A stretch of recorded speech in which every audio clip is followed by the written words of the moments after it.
Livro do Jogador, Parte 3, As Regras da Magia, Capítulo 11, Magias, Episódio 81, 13 Magias de nível 2 de Transmutação. Regras do D&D 5e.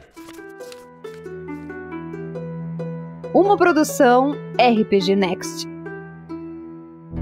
Seja bem-vinda, seja bem-vindo a mais um Regras do D&D 5e. Eu sou o Rafael47 e nesse episódio irei apresentar a você o que o livro do jogador do RPG Dungeons & Dragons, 5ª edição, diz sobre as 13 magias de nível 2 de transmutação, que são magias que vão alterar a realidade. Me acompanhe nesse episódio.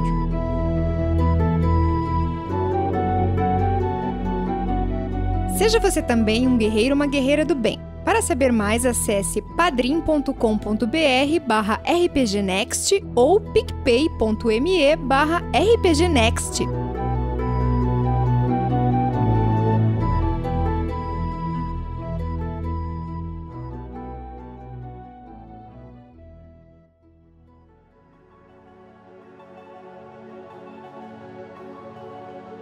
Então, finalmente cheguei nas últimas magias do nível 2 do livro do jogador, que são as magias da escola de transmutação. Curiosamente, nenhuma dessas magias vai poder ser conjurada como sendo um ritual.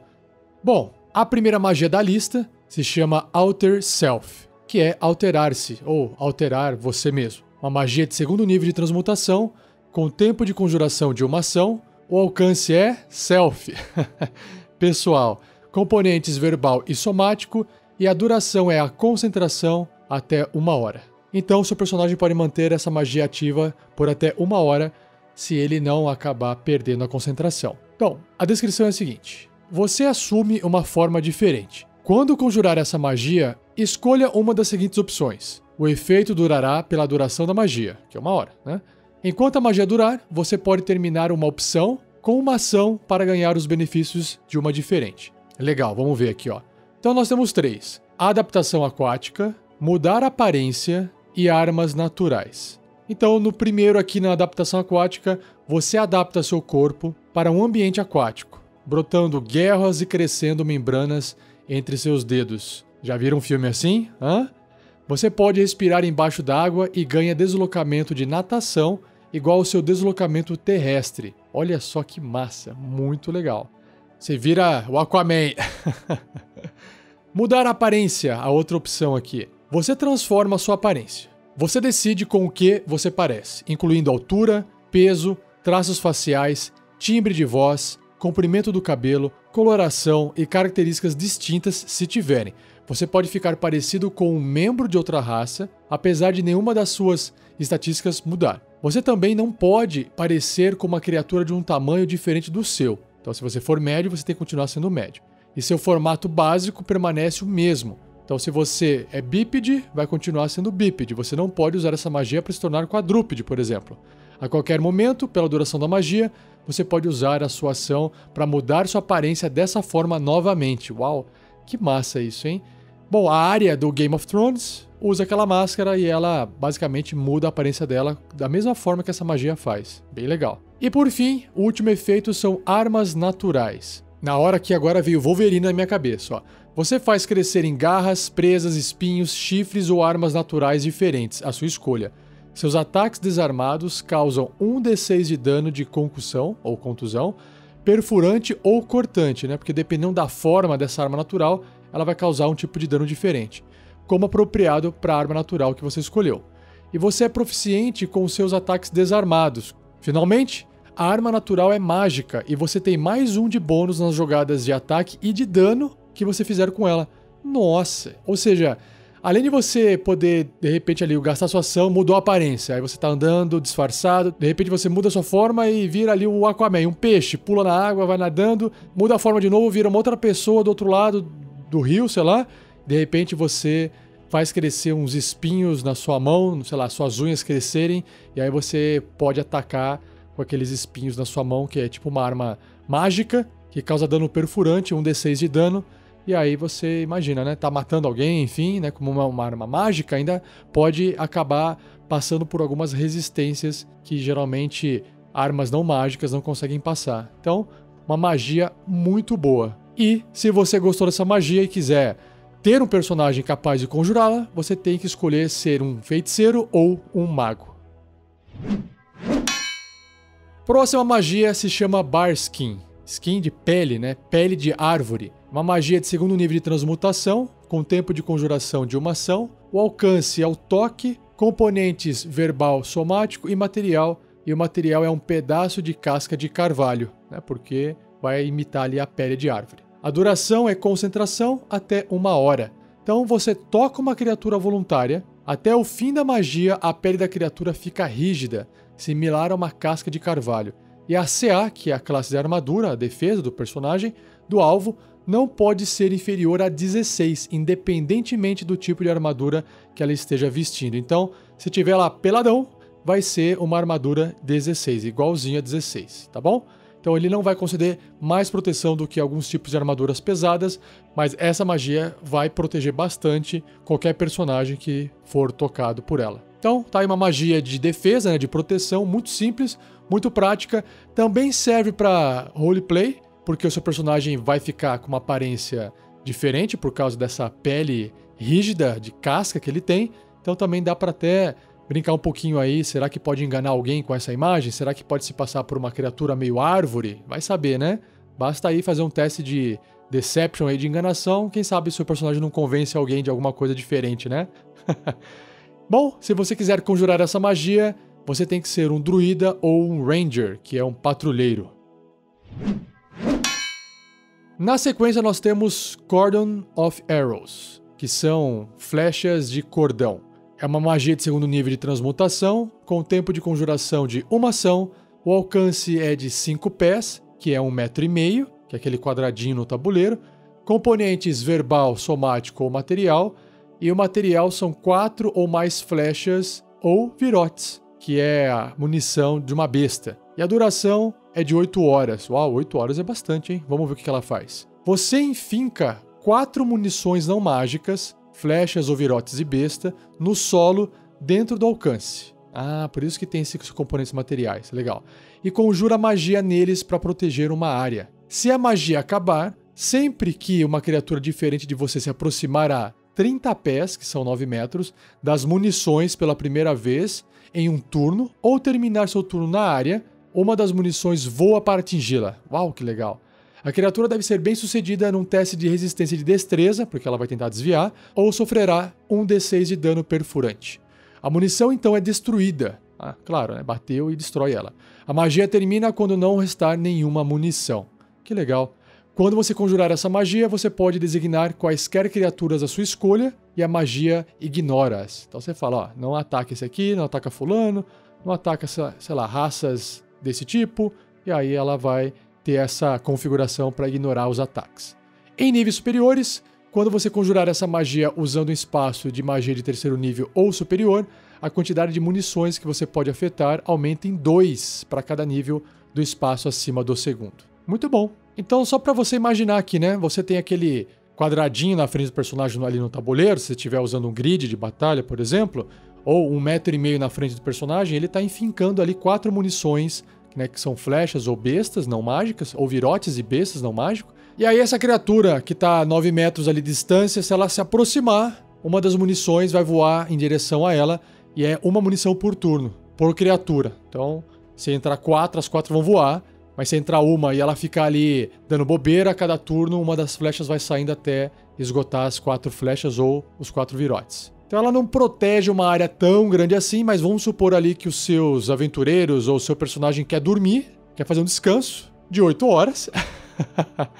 E aí ele está protegendo a região ali né, de uma possível invasão. Se alguém chegar, de repente, de forma furtiva, vai levar uma flechada na cara, um virote na cara. E aí pode ser que você acorde, porque o bicho pode soltar um grito de dor, e aí você acorda e o bicho até pode morrer no processo. Então eu acho uma magia muito legal, muito interessante.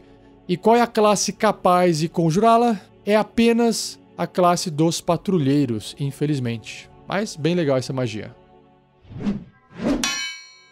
Mais uma magia aqui, agora chamada Dark Vision, que é visão no escuro. Uma magia bem famosa, que é de segundo nível também, né, e de transmutação. O tempo de conjuração dela é uma ação, o alcance é o toque, componentes verbal, somático e material, e o material aqui está escrito que é um pedaço de cenoura seca ou uma ágata, que é uma pedrinha, né? Duração de 8 horas. Legal, 8 horas também. Vamos ver, ó. Aqui o texto é bem curtinho, ó. Você toca uma criatura voluntária para conceder a ela uma habilidade de ver nas trevas. Pela duração, a criatura terá uma visão no escuro com alcance de 60 pés, que são 18 metros. Ou seja, é a visão padrão no escuro de criaturas que têm visão no escuro, como os anões, os elfos, meio orc e assim vai. Lembrando que a visão no escuro é uma visão em tons de cinza, né? Preto e branco, tá bom? Não tem cor. E se você quiser conjurar essa magia, terá que ser um druida, um ranger, que é o patrulheiro, um sorcerer, que é o feiticeiro, ou um wizard, que é o mago. A próxima magia se chama Enhance Ability, que é aprimorar a habilidade. No caso, são os atributos, né? Força, destreza, constituição, inteligência, sabedoria ou carisma. É uma magia de segundo nível de transmutação, com tempo de conjuração de uma ação, o alcance é o toque, componentes verbal, somático e material. E o material é um pelo ou uma pena de uma besta. A duração da magia é concentração até 1 hora. Então você toca uma criatura e agracia com aprimoramento mágico. Escolha um dos efeitos a seguir. O alvo ganha esse efeito até o fim da magia, né? Até passar essa 1 hora. Então nós temos aqui os 6 efeitos, porque é um efeito para cada atributo, para cada habilidade do personagem, como eu citei anteriormente. A primeira aqui que nós temos é Bear's Endurance, que é o vigor do urso. O alvo tem vantagem em testes de constituição. Ele também recebe 2d6, 2 dados de 6 lados, pontos de vida temporários que são perdidos quando a magia termina. Uau, que legal! Muito bom. Bem divertido isso. Próximo é o Bull's Strength, que é a força do touro. O alvo tem vantagem em testes de força e sua capacidade de carga é dobrada. Vai virar a mula da equipe, hein? Carrega aí, carrega aí. O próximo nós temos aqui Cat's Grace, que é a graça do gato, a agilidade do gato. O alvo tem vantagem em testes de destreza. Ele também não sofre dano ao cair de 6 metros ou menos, se não estiver incapacitado. Caramba, pessoal, 6 metros? 6 metros é uma altura bem alta, hein? Pelo menos aí uns 2 andares, hein? De uma construção. Legal. O próximo efeito possível é o Eagle's Splendor, que é a esplendor da águia, algo assim. O alvo tem vantagem em testes de carisma. Então, isso aqui é o mais simples deles até agora, né? Só a vantagem em testes de carisma, não tem nenhum efeito extra. Mas também passar em testes de carisma pode te salvar de muita coisa, né? O próximo é o Fox Cunning, que é a esperteza da raposa. E o alvo tem vantagem em testes de inteligência. Também é simples, igual o esplendor da águia, só que agora com inteligência. O próximo efeito é o Owl's Wisdom, que é sabedoria da coruja. E o alvo tem vantagem em testes de sabedoria, que também é bem útil. E aí essa magia em níveis superiores, quando você conjurar essa magia usando um espaço de terceiro nível ou superior, você pode afetar uma criatura adicional para cada nível do espaço acima do segundo. Legal. Tá, é uma magia bem utilitária e que pode ter diversos usos. E eu recomendo, viu? Acho muito interessante esse tipo de magia. Bem legal. Se você quiser ter um personagem capaz de conjurá-la, saiba que você terá que jogar com um bardo, um clérigo, druida ou feiticeiro. O mago ficou de fora. Mais uma magia aqui da lista de hoje se chama Enlarge/Reduce, que é aumentar/reduzir. Uma magia de segundo nível de transmutação, com tempo de conjuração de uma ação, o alcance é de 30 pés, que são 9 metros, componentes verbal, somático e material, e o material é um pouco de pó de ferro. Duração, concentração até 1 minuto. Então, você faz com que uma criatura ou um objeto que você possa ver dentro do alcance fique menor ou maior pela duração. Escolha entre uma criatura ou um objeto que não esteja sendo carregado nem vestido. Então você não pode fazer uma magia na roupa, na arma que alguém estiver segurando, se for um objeto. Se o alvo for involuntário, ele deve realizar um teste de resistência de constituição. Se for bem sucedido, a magia não surte efeito. Ou seja, você pode transformar, aumentar ou reduzir o tamanho de uma criatura que não queira sofrer os efeitos dessa magia. E aí ela tem que passar nesse teste de resistência de constituição. Se o alvo for uma criatura, tudo que ele estiver vestindo ou carregando muda de tamanho com ela. Qualquer item largado por uma criatura afetada retorna ao seu tamanho natural. E aí, se for pegar de volta, não vai voltar ao tamanho da magia, ok? Então, nós temos aqui os dois efeitos, né? Aumentar e reduzir. Vamos ver o aumentar primeiro. O tamanho do alvo dobra em todas as dimensões e seu peso é multiplicado por 8. Porque se você dobra um objeto em 3 dimensões, você está, na verdade, né, multiplicando a massa, o volume, em 8 vezes. Então, por exemplo, imagina um cubo que tem 1 centímetro. Se você dobra a largura, a profundidade e a altura do cubo, ele vai passar a ocupar 8 vezes, ele vai passar a ter um espaço, entre aspas, que caberiam 8 cubos pequenos iniciais ali. Então ele realmente fica 8 vezes mais pesado, né, mais volumoso. Esse aumento eleva seu tamanho em uma categoria, de médio para grande, por exemplo. Se não houver espaço suficiente para que o alvo dobre de tamanho, a criatura ou objeto alcança o tamanho máximo possível no espaço disponível.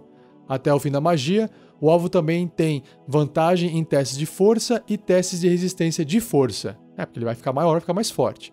O tamanho das armas do alvo crescem para se adequar ao seu novo tamanho. Quando essas armas são ampliadas, os ataques do alvo com elas causam 1d4 de dano extra. Então perceba que, dentro dessa magia, o efeito é muito mais, né, na minha visão, de interpretação, de roleplay, né? Ficar grande, o dobro do tamanho, ficar 8 vezes mais pesado, ficar um gigante. Isso tem muito mais um efeito narrativo, porque os testes de resistência de força e esse dano 1d4 extra não faz aquela puta diferença, né? Mas tá aí uma magia bem legal de aumentar as pessoas, ou o objeto apenas. E, por fim, reduzir. O tamanho do alvo é reduzido à metade em todas as dimensões e seu peso é reduzido a 1/8 do normal. Então é a mesma coisa, só que invertido, né? Vai ser 1/8 o peso. Você pesa 80 quilos, vai passar a pesar 10 quilos. Essa redução diminui o tamanho do alvo em uma categoria, de médio para pequeno, por exemplo. Então, se ele é um humano de 80 quilos, ele poderia se passar por um halfling de 10 quilos. Até o fim da magia, o alvo tem desvantagem em testes de força e testes de resistência de força. Então, é o inverso, tá vendo? Tem desvantagem. O tamanho das armas do alvo diminui para se adequar ao seu novo tamanho. Quando essas armas são reduzidas, os ataques do alvo com elas causam 1d4 de dano a menos. Isso não pode reduzir o dano a menos de 1. Né? Pelo menos todo ataque que acertar vai causar pelo menos 1 de dano. Então perceba que, durante a conjuração dessa magia, provavelmente, na maioria das vezes, se ela for conjurada num colega, num amigo seu, provavelmente você vai querer usar o aumentar, para poder aumentar a força, para aumentar os testes de resistência e os testes de força, aumentar o dano. E talvez você queira reduzir o seu inimigo. Aí ele vai ter que passar naquele teste de resistência de constituição, mas se ele não passar, ele vai ficar pequenininho, então ele vai ficar mais fraco, menor. E eu reparei aqui que, para simplificar a magia, eles também não alteraram a velocidade de deslocamento do personagem, né? Por exemplo, ele sendo pequeno, ele não está andando menos. Isso é para facilitar e não ter que ficar lembrando de um monte de regrinha durante o jogo, né? E a proposta da 5ª edição é ser mais simplificada. Então, por isso que eu falei, use isso de interpretação, de roleplay, muito mais do que simplesmente a parte mecânica do sistema que vai fazer causar mais ou menos dano, fazer teste com vantagem ou desvantagem, tá bom? Se você gostou dessa magia, saiba que apenas feiticeiros e magos, que são os wizards, podem conjurá-la. Mais uma magia aqui, agora chamada Heat Metal, que é esquentar metal. Uma magia de 2º nível de transmutação, com tempo de conjuração de 1 ação, o alcance é de 60 pés, que são 18 metros, componentes verbal, somático e material, e o material é um pedaço de ferro e uma chama, sei lá, uma pequena chama de vela, por exemplo, ou sei lá, acender alguma folhinha, né?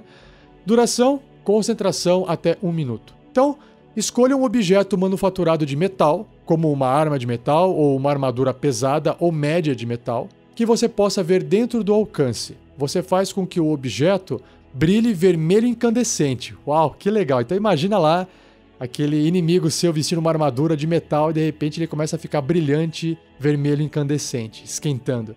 Qualquer criatura com contato físico com esse objeto sofrerá 2d8 de dano de fogo quando você conjurar a magia. Até a magia acabar, você pode usar uma ação bônus em cada um dos seus turnos subsequentes para causar esse dano novamente.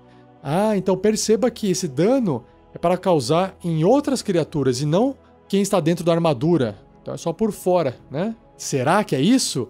Vamos continuar aqui, ó. Se uma criatura estiver segurando ou vestindo o objeto e sofrer o dano dele, a criatura deve ser bem sucedida num teste de resistência de constituição ou largará o objeto se ela puder. Se ela não largar o objeto, ela terá desvantagem em jogadas de ataque e testes de habilidade até o início de seu próximo turno. Por quê? Porque o fogo ali deu uma fritada, deu uma queimada na mão violenta e machucou o personagem, a criatura. Então, realmente essa magia vai esquentar o metal, não importa se a pessoa estiver do lado de fora ou do lado de dentro, no caso de uma armadura, quem encostar naquele metal vai sofrer aqueles 2d8 de dano de fogo. No caso, se for uma arma, também ele vai ter que soltar a arma porque vai queimar, ou ele vai ter que aguentar ali, segurar e ficar com desvantagens em testes de habilidade. E também em ataques, porque deu uma queimada feia na mão, por exemplo. Então também tá aqui mais uma magia que, além de causar dano, nesse caso, uma magia de transmutação que causa dano, bastante dano no caso, ela também serve muito bem para roleplay porque a gente consegue enxergar isso acontecendo. Então fica bem legal de usar isso em situações de interpretação. E aí, em níveis superiores, quando você conjurar essa magia usando um espaço de magia de terceiro nível ou superior, o dano aumenta em 1d8, um dado de 8 faces, para cada nível do espaço acima do segundo. Então, bem simples, né? Fez a magia no espaço de magia maior, ela vai causar mais dano. Se você gostou dessa magia, saiba que as classes Bardo e Druida são as únicas capazes de conjurá-la. Próxima magia se chama Knock, que é arrombar. Ou bater, knock, knock, knock. É arrombar e vai fazer mais sentido. Ó. É uma magia de segundo nível de transmutação, com tempo de conjuração de uma ação, alcance de 60 pés, que são 18 metros, componentes verbal, então apenas tem que pronunciar palavras mágicas e só, e duração instantânea. Então você escolhe um objeto que possa ver dentro do alcance da magia, lá, aqueles 18 metros. O objeto pode ser uma porta, uma caixa, um baú ou um par de algemas, um cadeado ou outro tipo que contenha um meio mundano ou mágico que previne o acesso. Um alvo que esteja fechado por uma fechadura, mundana ou preso ou barrado, torna-se destrancado, destravado ou desbloqueado. Se o objeto tiver múltiplas fechaduras, apenas uma delas é destrancada. Faz sentido. Se você escolher um alvo que esteja travado pela magia Tranca Arcana, que é o Arcane Lock, essa magia será suprimida por 10 minutos. Durante esse período, o alvo pode ser aberto e fechado normalmente. O alvo aqui, por exemplo, pode ser uma porta, um baú. Quando você conjurar essa magia, uma batida forte, audível e até 300 pés, que são 90 metros de distância, emana do objeto alvo. Então realmente faz um barulho bem alto, hein? Para ouvir isso até 90 metros de distância, é tipo uma pancada, uma martelada, tipo uma obra, né? Fazendo barulho. Então tá aí, uma magia para destrancar, destravar coisas, objetos. Se você gostou dessa magia, os bardos, feiticeiros e magos são capazes de conjurá-la.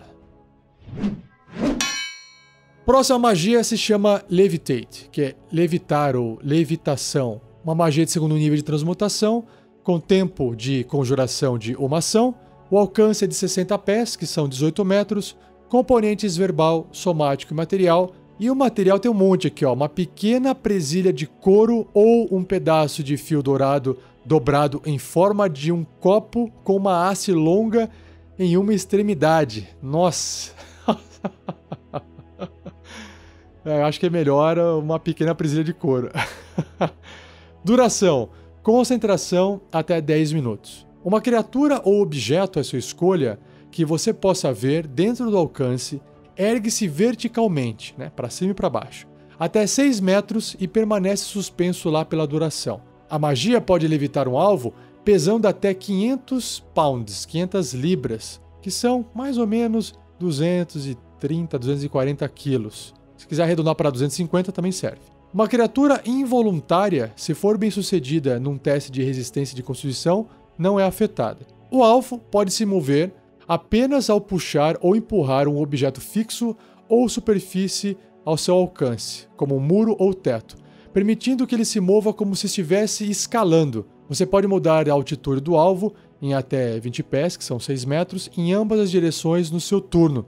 Se você for o alvo, você pode se mover para cima ou para baixo como parte do seu movimento. Do contrário, você precisa usar a sua ação para mover o alvo, que deve permanecer dentro do alcance da magia. Quando a magia acaba, o alvo flutua suavemente até o chão se ele ainda estiver no ar. Bom, se você quiser ver essa magia funcionando em uma partida de RPG, ouça o Tarrasque na Bota, a aventura, o finzinho da aventura, A Mina Perdida de Phandelver, onde o Sandoval, ele acabou conjurando uma magia, aí ele ativou lá, acabou mexendo na magia selvagem, porque ele é um feiticeiro, e aí saiu na rolagem da tabela de magia selvagem esse efeito de levitação, e aí o Sandoval acabou virando, tipo, a gente inventou que ele virou tipo um balãozinho assim, uma bexiguinha, e começou a flutuar, e aí o pessoal teve que arrastar ele pra fora da caverna. Tá aí uma magia interessante também de ser usada, né?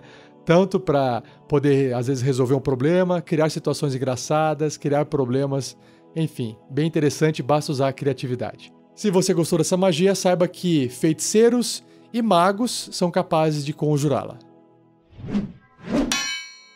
Mais uma magia aqui, agora a Magic Weapon, que é arma mágica. Uma magia de segundo nível de transmutação, com tempo de conjuração de uma ação bônus, o alcance é o toque, componentes verbal e somático, e a duração é a concentração até 1 hora. Então você toca uma arma não mágica. Até a magia acabar, a arma se torna uma arma mágica, com mais 1 de bônus nas jogadas de ataque e de dano. E aí, em níveis superiores, quando você conjurar essa magia usando um espaço de magia de 4º nível ou superior, o bônus aumenta para mais 2. Quando você usar um espaço de magia de 6º nível ou superior, o bônus aumenta para mais 3. E por aí a magia para. Então assim, uma magia bem simples, bem direta, é para aquele pessoal que gosta, né, de... Olha, precisamos aqui de um efeito mágico em nossas armas, porque a gente está enfrentando criaturas que, se a gente não tiver uma mágica, a gente não consegue sequer feri-las, né? Então, talvez seja importante você usar uma magia simples dessa, que é basicamente mecânica,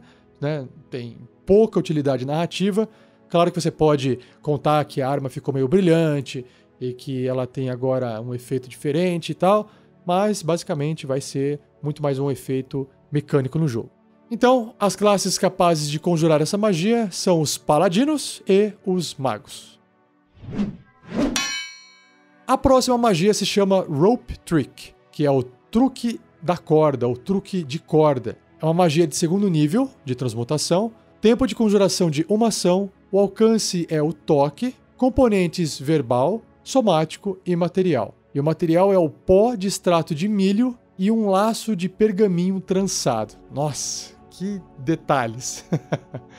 E a duração é 1 hora. Então, você toca um pedaço de corda que tem até 18 metros, né, 60 pés, de comprimento. E aí, uma ponta da corda, então, se ergue no ar, até toda a corda estar erguida e perpendicular ao solo, ou seja, ela vai estar indo para cima, né? Na ponta de cima da corda, uma entrada invisível se abre para um espaço extradimensional que permanece até a magia acabar. Uau, que interessante! O espaço extradimensional pode ser alcançado escalando a corda até o topo. Claro, né? Senão não teria por que existir a corda. O espaço pode abrigar até 8 criaturas médias ou menores. A corda pode ser puxada para dentro do buraco, fazendo-a desaparecer para os observadores do lado de fora do espaço. E por que afinal precisa dessa corda, não? Nossa, só para dificultar? Ataques e magias não podem ultrapassar essa entrada, né? Nem entrando e nem saindo do espaço extradimensional. Ou seja, não dá para fazer uma magia lá do lado de dentro para atacar alguém que está do lado de fora e nem vice-versa.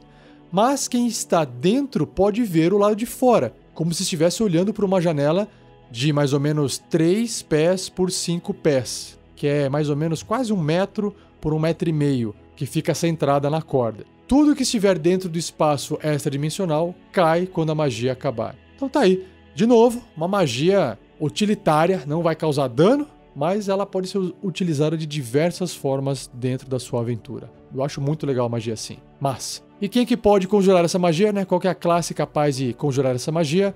São apenas os magos. Indo agora para a penúltima magia do cast, ela tem o nome de Spider Climb, que é escalar aranha, ou escalar da aranha, ou patas de aranha. É uma magia de segundo nível de transmutação, com tempo de conjuração de uma ação, o alcance é o toque, componentes são verbal, somático e material. E o material é uma gota de betume e uma aranha. Duração é concentração até 1 hora. Então, até a magia acabar, uma criatura voluntária que você tocar recebe a habilidade de se mover para cima, para baixo e através de superfícies verticais e de cabeça para baixo pelos tetos, ó que legal, enquanto deixa suas mãos livres. Vai andar igual uma aranha mesmo.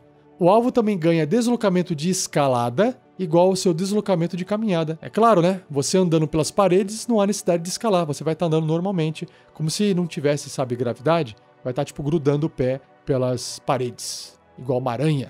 Se você gostou dessa magia, apenas os feiticeiros, bruxos, que é o Warlock, e magos são capazes de conjurá-la. Por fim, a última magia se chama Spike Growth, que é crescer espinhos, ou crescimento de espinhos. É uma magia de 2º nível de transmutação, o tempo de conjuração é de 1 ação, o alcance é de 150 pés, que são 45 metros, componentes verbal, somático e material, e o material são 7 espinhos afiados, ou 7 gravetos, todos com uma ponta afiada. Duração, concentração até 10 minutos. Então, o solo em 20 pés de raio, que são 6 metros de raio, centrado num ponto dentro do alcance da magia, se retorce e ali brotam cavinhas rígidas e espinhos. A área se torna um terreno difícil pela duração da magia, e quando uma criatura entrar ou se mover dentro da área, ela sofrerá 2d4 de dano perfurante para cada 5 pés que ela andar, atravessar esse monte de espinhos lá, que é 1,5 metro. Então ela, de repente, começou ali a magia em cima dela. Não vai fazer nada porque os espinhos estão em volta dela e ela ainda nem se moveu. A partir do momento que ela resolver dar um passinho pro lado, ela começa a levar esses 2d4 de dano perfurante. Que mais? A transformação do terreno é camuflada para parecer natural. Qualquer criatura que não puder ver a área no momento que a magia for conjurada deve realizar um teste de sabedoria percepção contra a CD, que é a dificuldade, a classe de dificuldade da magia, para reconhecer o terreno como perigoso antes de adentrá-lo. Então, imagino que você fez ali, de repente, numa cidade que tem o piso, o terreno mais árido, é mais seco e tem, sei lá, mais areia. De repente você fez alguma coisa ali e essas plantinhas vão parecer que fazem parte daquela areia meio branca, sabe? É basicamente isso que está explicando aqui na magia. Tem uma chance de você não perceber que aquilo não é natural. Então, mais uma magia de transmutação capaz de causar dano e também atrapalhar o movimento da galera. Se você gostou dessa magia, saiba que druidas e patrulheiros são capazes de conjurá-la.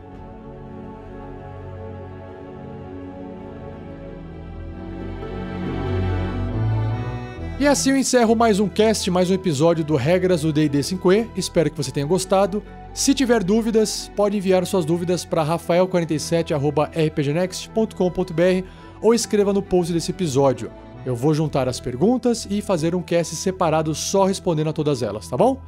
Não se esqueça de compartilhar, continue a discussão desse episódio lá no post onde você viu a divulgação, vale a pena, e também, se você puder, nos avaliar com 5 estrelas no iTunes ou em qualquer outro aplicativo de podcast que você esteja nos ouvindo, vai ajudar bastante a gente ser encontrado por outras pessoas, tá bom?